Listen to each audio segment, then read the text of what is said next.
The call came at 2 in the morning. My grandmother Eleanor had passed away peacefully in her sleep. She was 82, the woman who raised me when my parents were too busy chasing their careers. I thought my wife Meredith would be my rock through this grief. We had been married 7 years. I trusted her completely. But when the lawyer read the will, I saw something shift behind her eyes. Something cold. Something hungry. 7 years together. And I realized I never really knew her at all. Before we dive into this story, let me know where you are watching from in the comments below. If you find value in these stories, please hit that like button and subscribe to the channel. Now stick around to see how I turned her ultimatum into her biggest regret. I met Meredith at a charity fundraiser my company organized about 9 years ago. I was working in finance back then, a mid-level manager trying to climb the corporate ladder one rung at a time.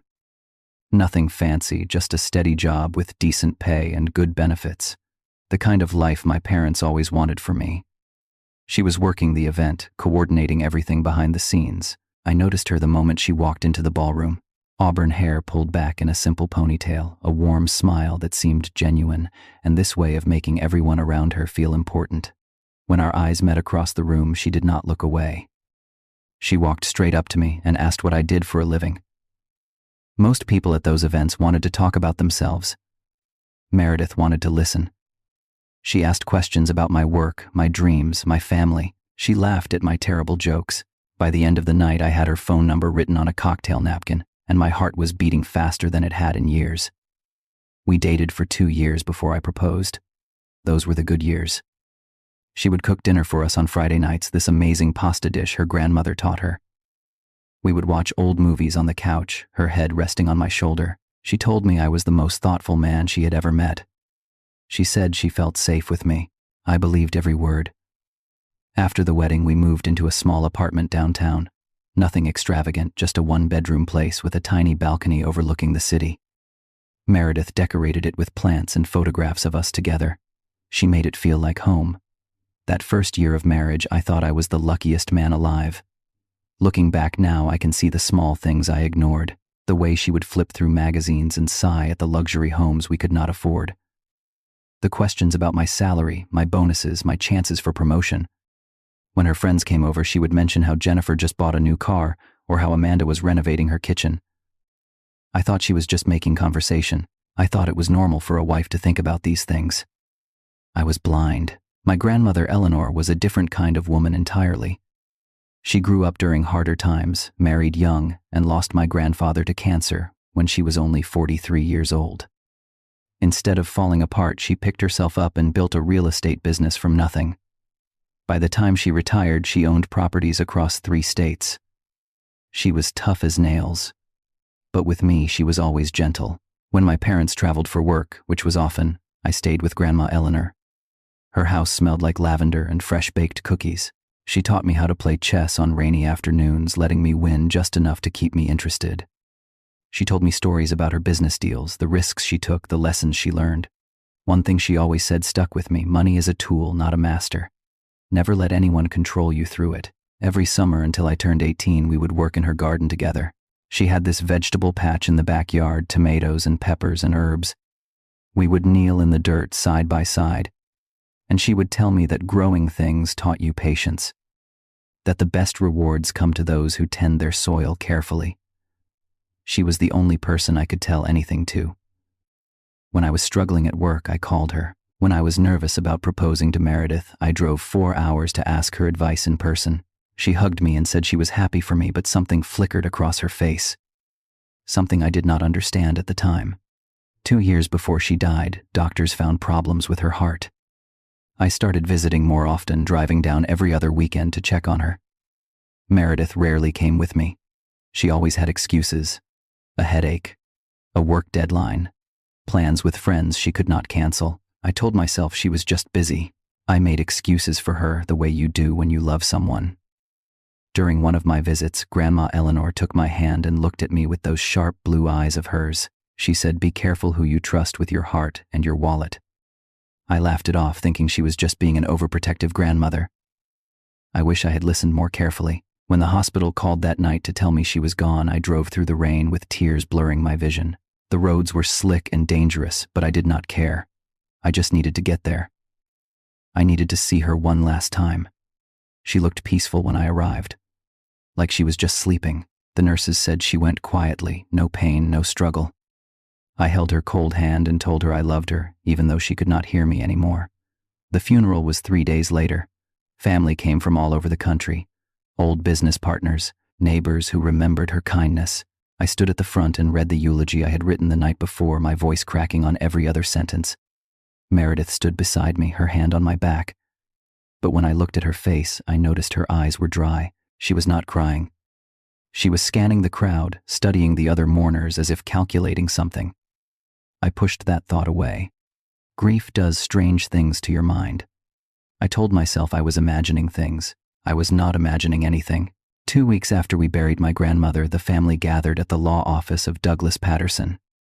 He had been her attorney for over 20 years, a silver-haired man with kind eyes and a firm handshake. He knew our family history. He knew how close Grandma Eleanor and I had been. The conference room felt too cold that morning.